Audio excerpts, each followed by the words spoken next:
It's the Laugh Smartly Show, because apparently you needed us. Here's Biff, Lucky, and Mr. Fun.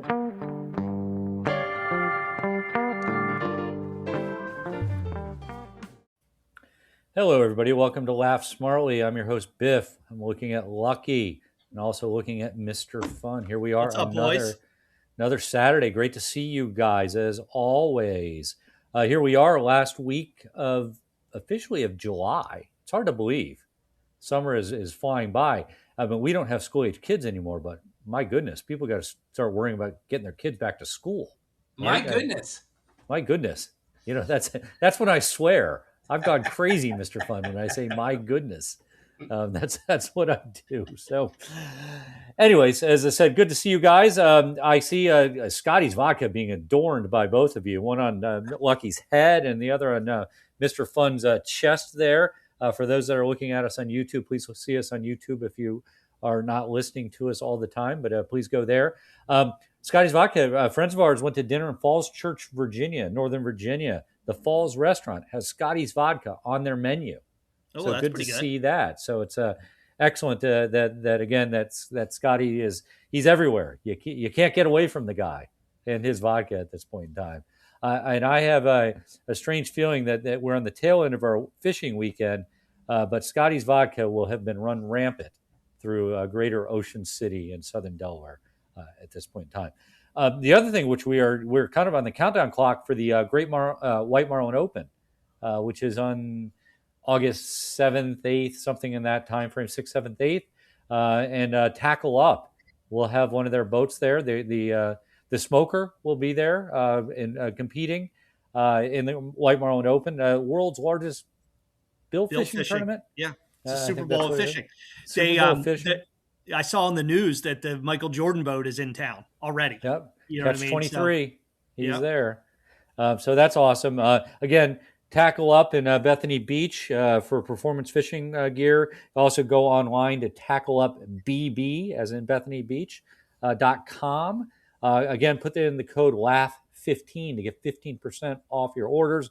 And what better time to get Tackle Up gear besides the White Marlin Open? And please go down and be a spectator. Take it there. The Real Inn, I think, is the bar there. Mr. Fun, I'm looking to you. I think I've seen you at the Real Inn. Yes, down at the Real Inn. 14th Street, I believe that's where the White Marlin headquarters is. So hopefully we will see you folks there. We Great will have orange crushes. Great orange crushes. My only advice is get there early and sit your ass in that seat for the entire tournament. Exactly. If you get up, you're going to lose it. That's where I had my first orange crush ever. I remember the time that I had it. I was like, where did this drink come from? And everybody's like, you've never had an orange crush? You know, this is probably like 15 years ago, but. Wow.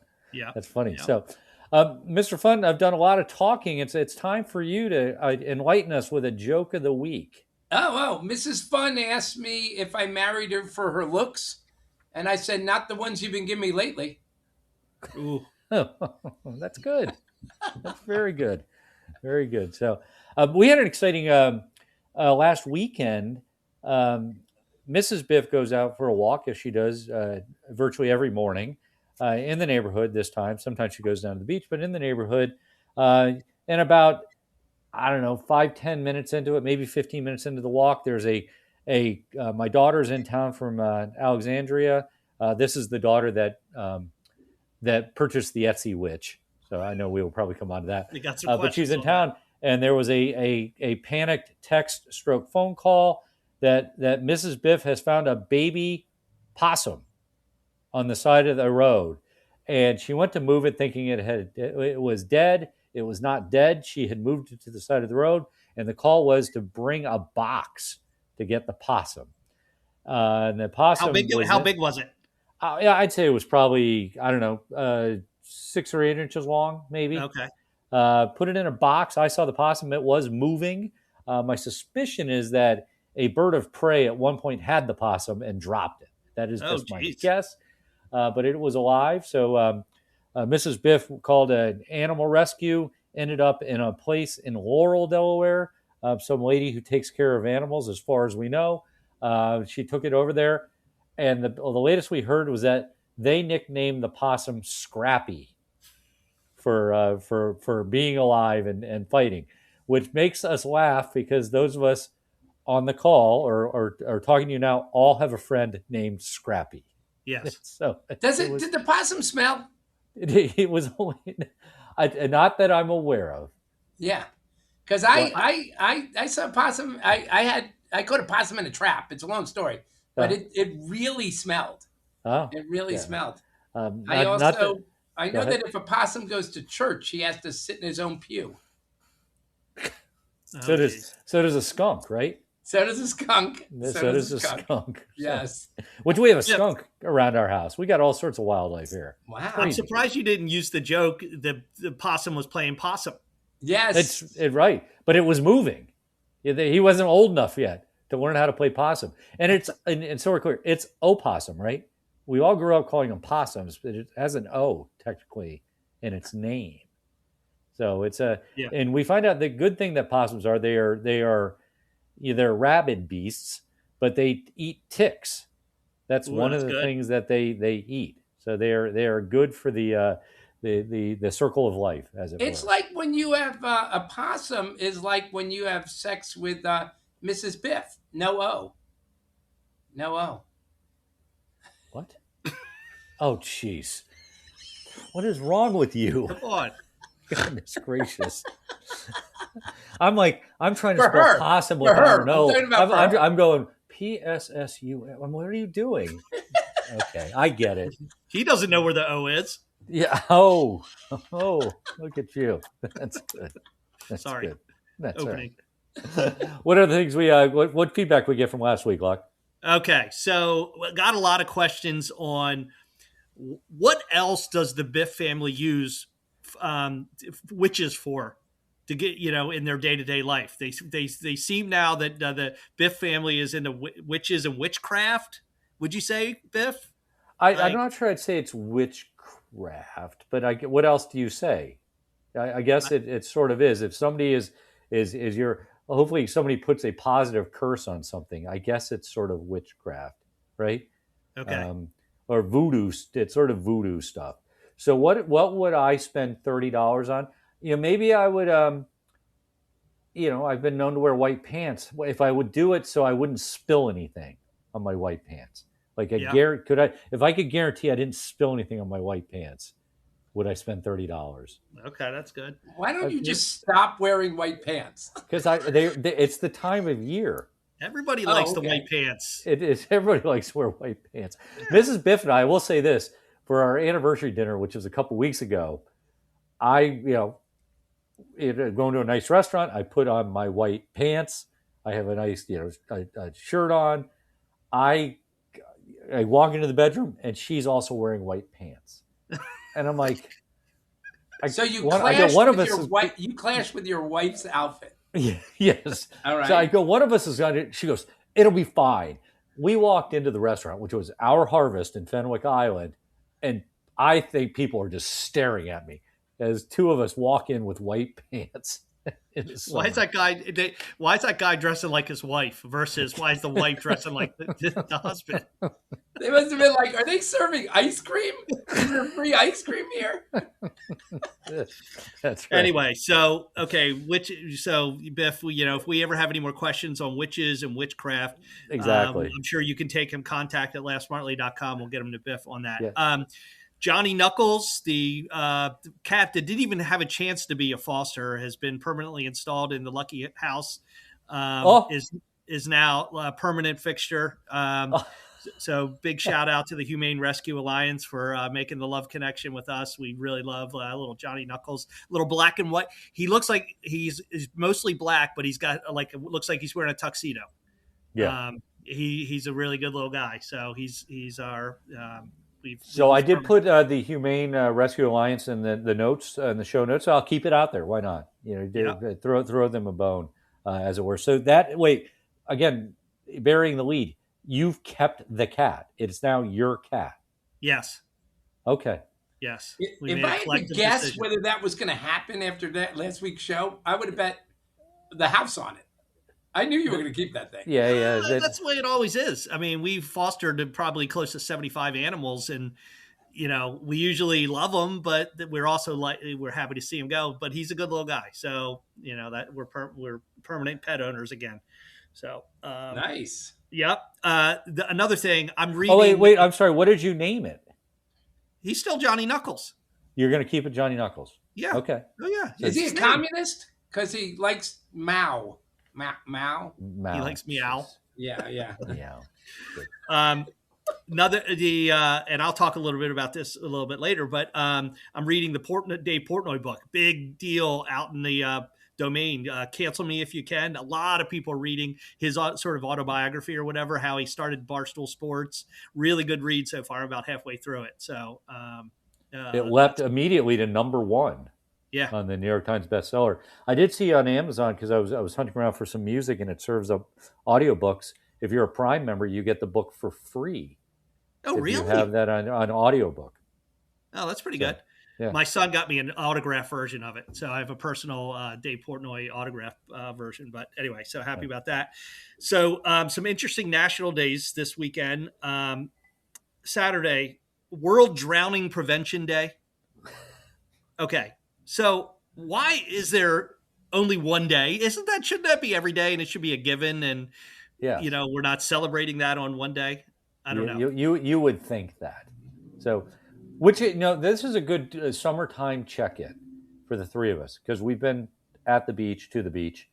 Have either of you gone in the water? I have not. I've gone up to my waist. You've gone up to your waist. You've gone all the way in, Lucky? Yeah, I've gone on. Yeah. I don't know. I just haven't. On those really hot days a couple weeks ago, I Okay. went under, but then I came right back out. I didn't hang out in the water. But World Drowning Prevention Day, I agree with you. That just seems sort of pointless to have a single day for it. Yeah. But I guess leave it to the United Nations. They're the ones that it's their holiday. Mr. Fun, this one I thought was a good one for you. National Talk in an Elevator Day. Yes. So, everybody usually goes in elevators, puts their heads down. They don't want to chit chat people up. So it's okay if you go into the elevator and you maybe want to drop a joke or say something, introduce yourself or whatever. So just remember that. I did it on a video. I intentionally filmed myself talking to people in the elevator, seeing how uncomfortable it was. And I was telling all the elevator jokes. I was like, I is talking to you in the elevator. Am I pushing the right buttons? It was things like that. And elevators have their ups and downs. And it was good. It was good. And it was really funny. Most of the people enjoyed the interaction on the elevator, but there were a few that were visibly uncomfortable with getting talked to in an elevator. They didn't like it at all. I also made a point of letting them in and then standing at the door and facing them. So I was like backwards from everybody else in the elevator, which made people really uncomfortable. That's a little awkward. Yeah. So you're looking them right in the eye. But that's what I do. I make people awkward. What would you? Okay, have either of you ever been stuck in an elevator? No. Briefly. What did you do? Did you call the phone? Did you just stand there thinking they're going to solve it? What did you do? Yeah, there was no phone. So I banged on the elevator. I tried my best to jump and try to hit the ceiling tiles, but I don't have much vertical leap. Snap the wire and then you go. And then I decided that the oxygen could possibly run out and I had to calm myself down. So I just sat on the floor and controlled my breathing until the elevator started moving again. You think elevators are sealed? I didn't know. I was sort of panicked and I went through everything in my head and I said, it's possible that there's only so much air in this elevator. So I have to conserve it. Yikes. And so when it got moving again, was there somebody standing outside there waiting on it? It was about 5 minutes, and apparently there was some sort of power failure or something, and it just started again. By the way, when I opened it, it opened in the middle of the floor. Like there was no way I could get out. Oh, like it up and like what you were. I could see the floor, 6 feet over my head, and then I could just see all the weird mechanical stuff inside the elevator. That's funny.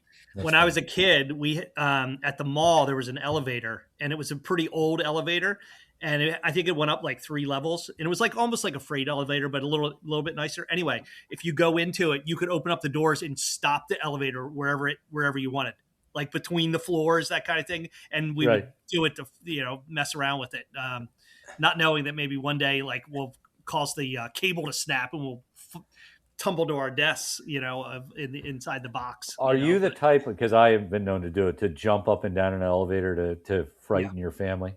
Yeah. So it shakes. This is along those. This is totally different. I don't know why I just thought of it, but when we were like 10 years old, 12 years old, there was a place in New Jersey where I grew up that had it was a park with a train. So you had like the conductor, the old guy who sat on the train, and then it had like room for like, I don't know, 30 people or whatever. The train was never full. The park was not that popular. And we used to jump the fence and wait for the train to come around the turn, and then we would run full speed and try to jump on the train and get off before the station. And I just remember this big woman on the back. She loved it. Every time she saw us, because she went on the train all the time. Every time she saw us, she was like, come on. And we jump on the train every single time, not realizing that we could lose a leg if we slipped or something. We used to jump the train. It was a big thing back in the Speaking of trains, have you been 80s. following this thing about this locomotive, the Big Boy? It's the world's largest steam locomotive. It's 1.2 million pounds. It's called Train 4014, and I've seen this on social media. It's a Union Pacific train, and they've brought it to the eastern half of the U.S. on sort of a goodwill tour, and grown men are crying when they see this train go by. It's a freight train? It's the world's largest operating steam locomotive. So it's effectively the front part of a train. Yeah. That's all. And they bring it, and it was from the Union Pacific Railroad, and it was from World War II. They've kept it operating, and they're doing a goodwill venture on the eastern half of the U.S. It's actually, I've seen videos of it. It doesn't move particularly fast, but it's big, and it makes the ground shake and all this other stuff. So anyways, it was taking on a tangent on Mr. Fun's train story. Yeah. There, so. Yeah. Okay. Another item from last week. And so for those of you that listened to the show, watched the show last week, probably watching the show, you may have noticed that I was not feeling well last week. And just, I want to let everybody know, I did come down with the poison lettuce syndrome. I was deathly ill this past week, to the point where I think I lost like 7 pounds. He hit his New Year's resolution, Mr. Fun. I hit it in 2 days, 24 hours. Have you gained it back? It's interesting. I am feeling a ton better. I'm still on antibiotics. But my appetite is just ridiculous. I'm eating everything in front of me. So I'm probably back to 7. Hopefully I'm not over 7. Where do you suspect you got it? So it's interesting. And they still are struggling with the source of this. I mean, this poor Taylor Farms was they were pointing to them. They sourced their lettuce from Mexico, and they're the one that distributed out into the mainstream food consumption areas of the country. But I must have eaten some salad, somewhere in Texas. I was in San Antonio, I think I said. But it's crazy to think this cyclospora that's causing everybody to be sick. It only, after years and years of research, the only place that it's found is in the human gut. It doesn't come from anywhere else. It's not like some other parasite that lives in anything else or anywhere else. It comes from the human gut. Yeah. And if humans consume it, is what makes them sick. And we're glad you're better. How'd you like to be that Taylor Farms though? So the CDC or the FDA, whoever had a false positive, blamed Taylor Farms for the lettuce issue, and then they recanted it, and they sent them an apology. So basically, but they said that they're still being investigated. They admitted they were wrong. Fake lettuce news. It's it doesn't affect everybody. It has to do with your genetics, because it runs in your genes. Jeez. It does run in your genes. That's pretty good. Very good. All right. Another recap-ish thing. So we've been talking about the World Cup for the for the last couple of weeks and a few weeks. And, Spain beat Argentina 1-0. Very awesome. I mean, such a great game. Like so many, it was Super Bowl-esque from a watching perspective, from the Nielsen numbers. They had, I think it was like close to 60 million people across the U.S. consume the World Cup final on that Sunday, putting it in in the same range as like the Super Bowl. Well, the Super Bowl is about 100 million, I think, and I saw the global figures that the World Cup was watched by 1.3 billion people. Right, so it's obviously much larger because it's a global sport as opposed to American football. But it was great to watch. Watched it in a bar here locally, and there were people there that truly was, it was a boon for bars and restaurants, right, to have these added games during the middle of the afternoon on a weekend. So when I was researching this, how many people watched it, the Nielsen rating methodology or whatever, did you know like a couple years ago?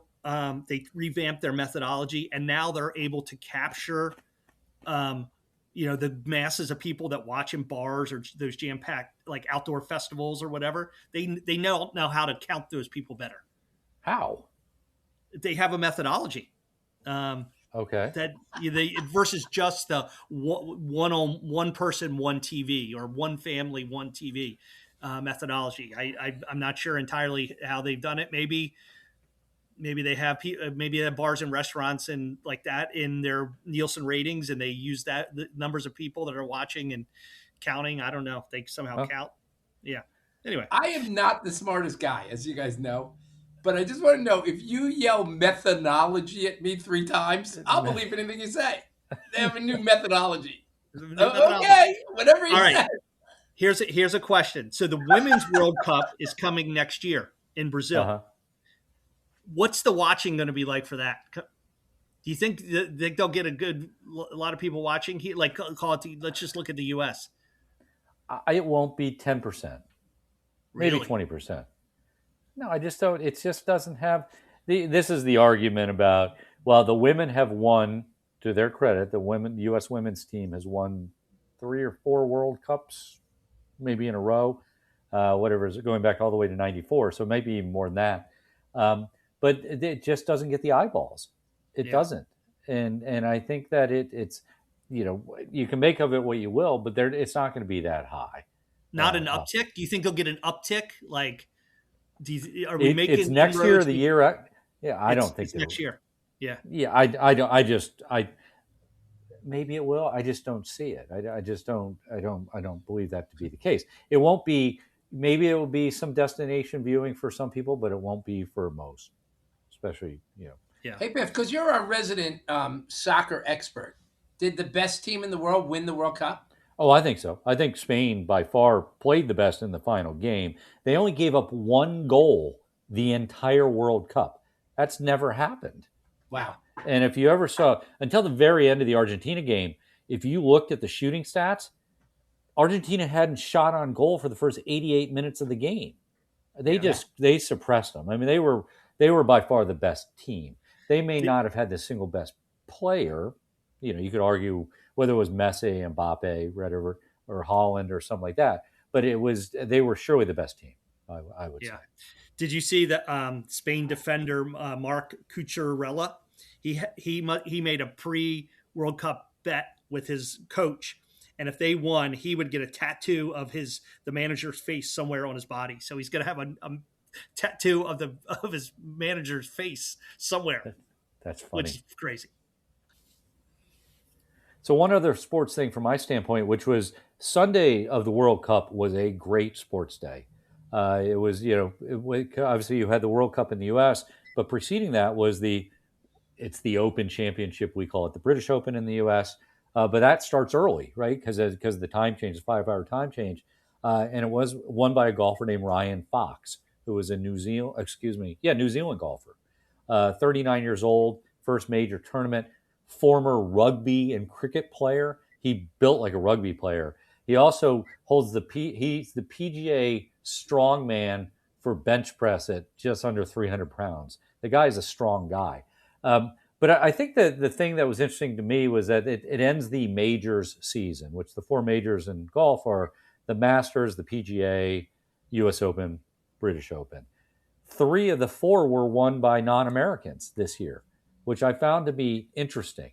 I don't know what it says long term, but it suggests that the Americans have been riding on Scotty Scheffler's coattails for the last couple of years.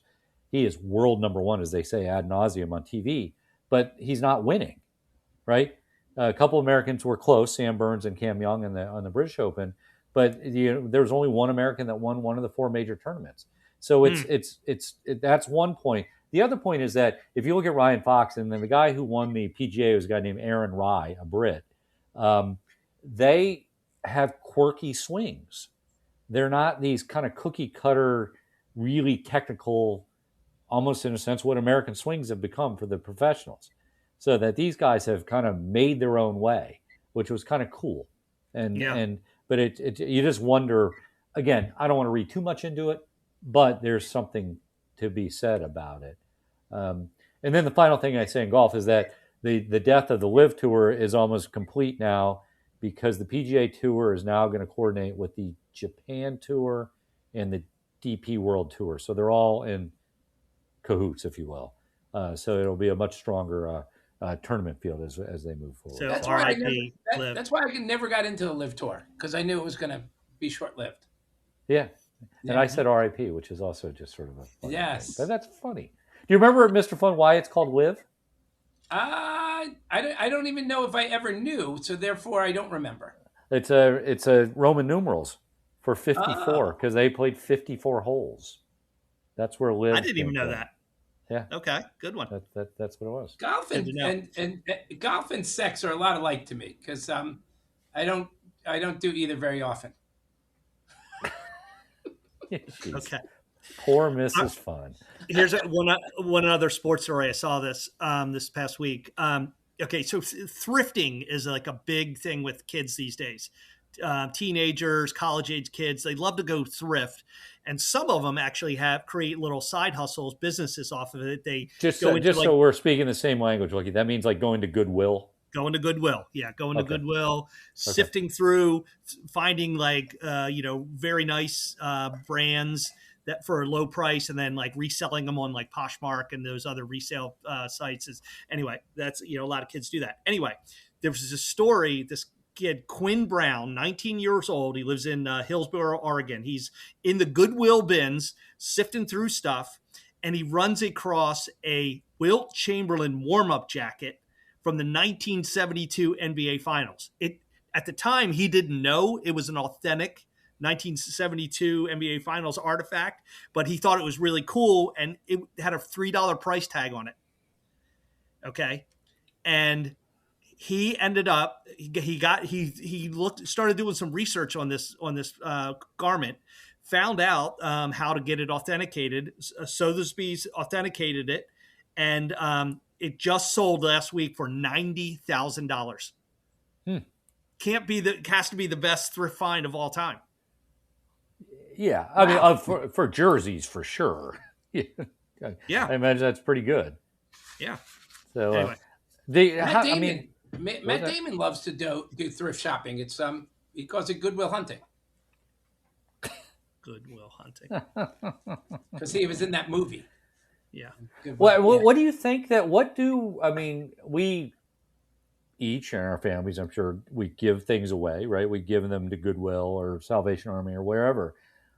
Do you think just athletes and movie stars do that typically? I think somebody cleans out their house or something and says, well, just put this in a bag and donate it all. I don't think they give to Goodwill. No, I know, but do you think they worry about their brand, if you want to call it that, if they're giving stuff away for Goodwill? Yeah, like somebody's sifting through and like, oh, that looks like Michael Jackson's glove that he wore. Yeah. Right? And it's like his old, like that kind of thing. Like where do the old Michael Jackson gloves go? Yeah. That warm-up jacket could have been in a closet in the locker room of the LA Lakers. Though. Right. Like maybe he had nothing to do with it. Or some guy probably died. He had it in his closet somebody gave it to him. He knew it was a value, And like he passed away. Somebody, all right, we got to throw away all this guy's clothes or donate them all.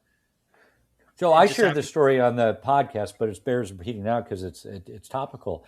So the time that I had been given the sweatshirt, personalized sweatshirt from the New York City Fire Department, because they were doing some work for us when we were living in New Jersey, and it had my name on the breast of it. It was like a double XL. I mean, I couldn't wear the damn thing. And it had a big NYFD on the back.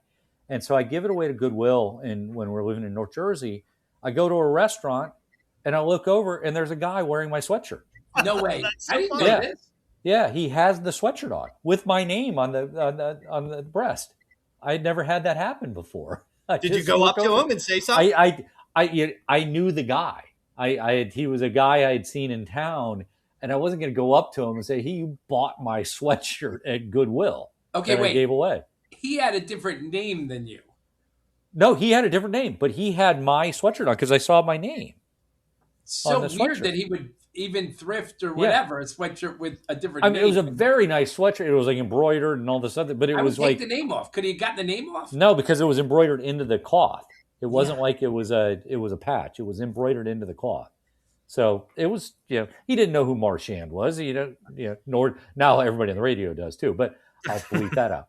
But anyways, he didn't know who I was. Do you think you've accidentally, like, can you go back to all the toys you owned or anything like that was like super valuable that you gave away, lost, threw away? Yeah. What? Oh, I'm sure. I would imagine that you had. I've had Matchbox cars. Yeah. It's one of those things. If I didn't beat it up with a hammer or give it away, some of those might be valuable. I don't know. What about you, Lucky? You gave away the El Camino, right? You had a car. Well, I sold that car for like $1. No. I sold it for a decent amount of money. Really? Okay. Thousands, yeah. So, all right. But that's a good segue. No. Lucky, you were talking about stick shifts going, which I've known that stick shifts, meaning manual transmissions, have been maybe 1%, 2%, 3% of the car industry in the U.S. I saw that there was an article. There was an article about it in the Washington Post recently that less than 1% of new vehicles made in the U.S. In 2025 were stick shifts. Right. Which is crazy. It's like the all-time low of that. And the article was theorizing like why aren't there as many more stick shifts anymore? Well, because a couple of reasons. Because transmissions have gotten so much better. So that one of the theories behind stick shifts is that the reaction time manually was better than the shifting of an automatic transmission. That has changed over the last 25 years. Like not everybody, a lot of cars have a steering wheel with paddles on it, right? You can shift, in sport mode, and which are very quick. And they're like, it used to be called a Steptronic or a Tiptronic transmission, and they had the same reaction time as a manual transmission. Meaning you could rev it up to 8,000 RPM before you shift it, where an automatic transmission wouldn't allow you to do that. But you can do that now. One of the theories of why people don't want to have stick shifts anymore because they don't want to pay attention to the road. They're on their phones. They can't use their phone and stick shift at the same time. You know what I mean? I guess that's a theory. I'm not sure that's the exact death knell of stick shifts, but stick shifts are, it's still 1%. I got to do the math. Let's call it roughly 15 million units of sales in the U.S. thereabouts. 10% is 1.5 million. There's still 150,000 stick shifts sold each year. Yeah. It's not an insignificant number. That's more than Porsche sells total cars. Yeah. In the Mustang is the one that, and there's about 24 new vehicle models that still are available with the stick shift. The Mustang is the one.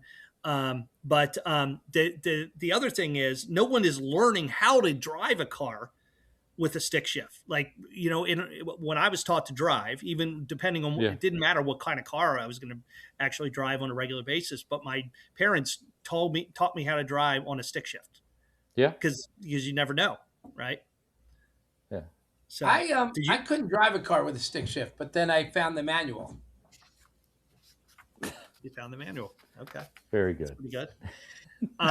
Anyway, but I found that to be interesting that the death of the stick shift. So but there's a lot of like car enthusiasts that they will only collect cars if they have stick shifts. I'd have a stick shift as a second or third car. I wouldn't have it as a primary car. They're awful in traffic. Yeah. It's just not fun. Yeah. So. Yeah. Okay. Mr. Fun, I saw this one. I thought of you, the story. Are you a big Olive Garden fan? I haven't been there in a while, but I enjoy the Olive Garden. Okay. So it's time for you to focus on Olive Garden because they've brought back their never ending pasta bowl, campaign. Oh. So you can buy it for $100. You can buy a pass and you can enjoy unlimited pasta for the duration of the campaign, which is basically August 31st to November 22nd. Okay? Never-ending pasta. Never-ending pasta, salads, breadsticks. They have soups too. So there's a pretty large subset of items that are available for unlimited consumption. For how much? $100 for the year. I mean, for the whole campaign. So you could go every day. Which is 3 months or so, 3 or 4 months. Yeah, I forget you just roughly, said the time. So $100 for 3 months. You go to Olive Garden and you can just chow down. Yep. For 3 months. Yep. Huh. So and how many do they make? What's that? If Biff paid $100, he could get an endless supply of tossed salad? Yes. They only have sold. You can take that out if you want. That's right. They only sold 10,000 of these pasta passes though. So and when you go into the Olive Garden to sit down, you have to show your pasta pass and your driver's license. Oh. And so with all the hubbub with the voting integrity act, you got the Republicans are like dragging poor Olive Garden into the mix and using them as an example. Like, you look, even at Olive Garden, you got to show your ID. You know what I mean? So I thought it was sort of I will funny. say I'm not a huge fan of Olive Garden. And maybe it's just more because the way it's very bright in there. I remember every time I've gone in there, it's like the lights are too bright versus, other restaurants. I just find it to be not a really, relaxing dining experience. There's a story about that, true story, that when they opened up Olive Garden, the intention wasn't free salad and breadsticks, but they had issues getting the food out of the kitchen. So the first owner of Olive Garden said, just keep feeding people breadsticks and salad until the food is ready. And they found that it worked. That makes sense. It does make makes sense. me happy. Would you? So I mean, I've been to Olive Garden before. I like the food. What would compel you to buy this $100 pasta pass? Like it seems like a good idea. It's a good value. It's a good value for sure. Yeah. So if you say you could get your hands on them as a family of 4 on 4 of them, right? For $400 for 3 months, you can eat. What's an average ticket at Olive Garden? It's got to be. They did the math. And they said if you ate every day during the campaign, it would basically cost you $1 for every meal. So that's pretty good. Family of 4 eating for $4, basically.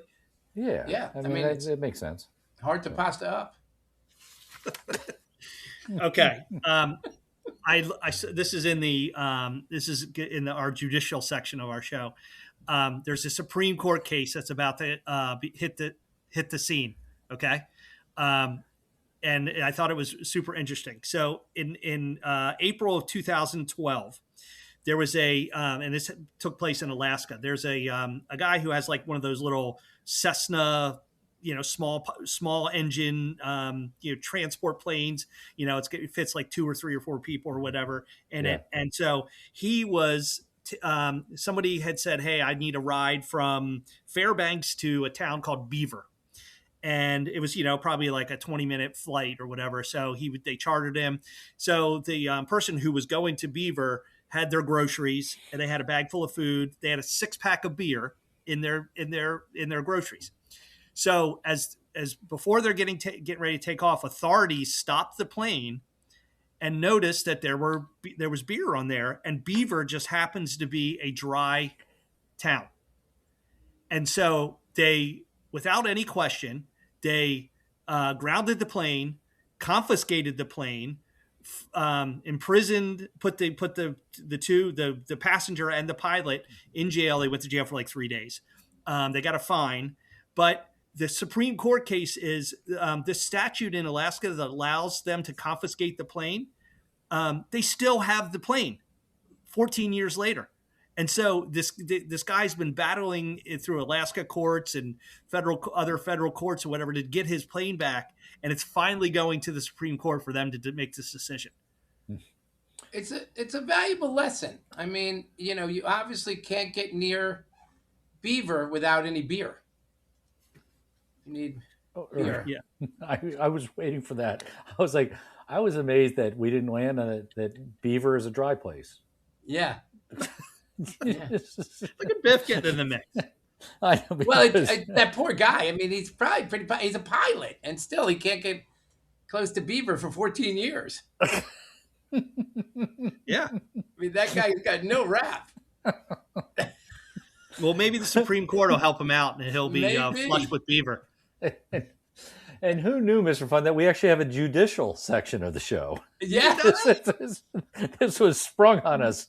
We review the important Supreme Court cases. Can you imagine if I had this, how many jokes I could have come up with if I just had more than a minute? I don't know. We have a sports section. We, pop culture, entertainment. We have a judicial section. I don't know. We'll be the judge of that. Yeah, that's right. All right. I got 2 more things. Okay, I saw this, the highest paying non-doctor / nurse jobs by state. Okay, so within each state, what is the profession with the highest, that's the highest paying for, but they're throwing out doctors and nurses. Okay, really interesting. So they're in you would think lawyers, right? It's sort of a high paying job, right? That's like the sort of natural. Only 2 of the 50 states is the lawyer the highest paid profession: Wisconsin and Vermont, which I found to be interesting. Okay, software developer is the highest paid job in Wyoming, which I found that to be interesting.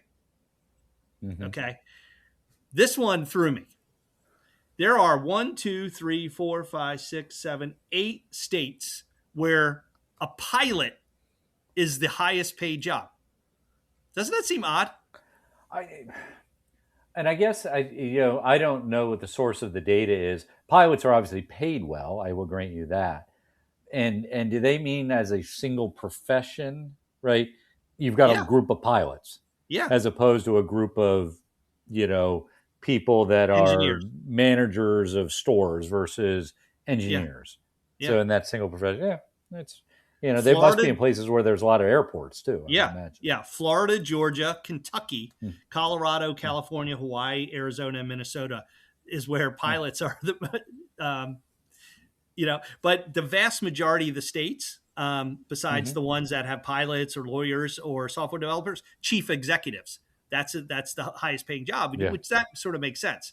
So in those states I just ticked off, that pilots have, which I don't understand, but pilots. Hey, Lucky, a quick one for you. You're the tech guy. And then we can move off of it. I saw that the number of computer science degrees has gone down in the U.S. because of AI. Is there an AI degree? Why wouldn't you need a computer science degree to actually do something in AI? Well, it's funny. They're AI. So the technicians that are most associated with programming AI are not computer science. They're more like philosophy majors or English majors. It's how you're communicating with the large language models.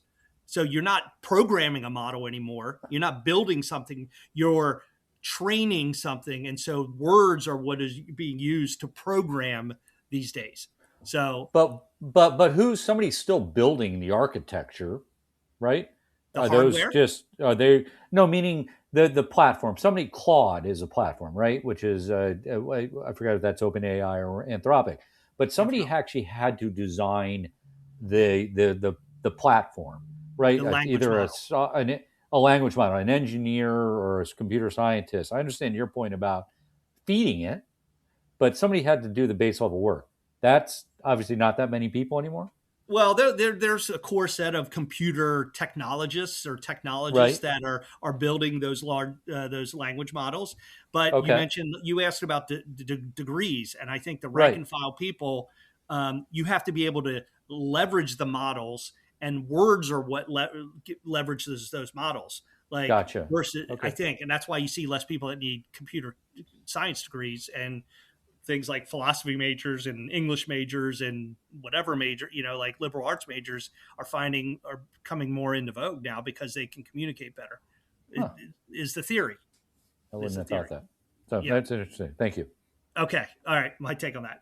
All right. Provocative question. We're going to land on this. And this is courtesy of Dave Portnoy in his book. I read this. So this is something he tried, and I'm going to see if we can. We're not going to attempt to do it, but we're going to talk about how we would do it. So in the book, he references the 6-12-18-24 challenge, Mr. Fun. 6-12-18-24 challenge. You have 4 tasks to complete in 24 hours, and you need to assign one of those numbers I just ticked off to one of these 4 tasks and do that many. All right. In 24 hours. So walk a certain number of miles, eat donuts. Biff, this one's for you. Make love or drink beer.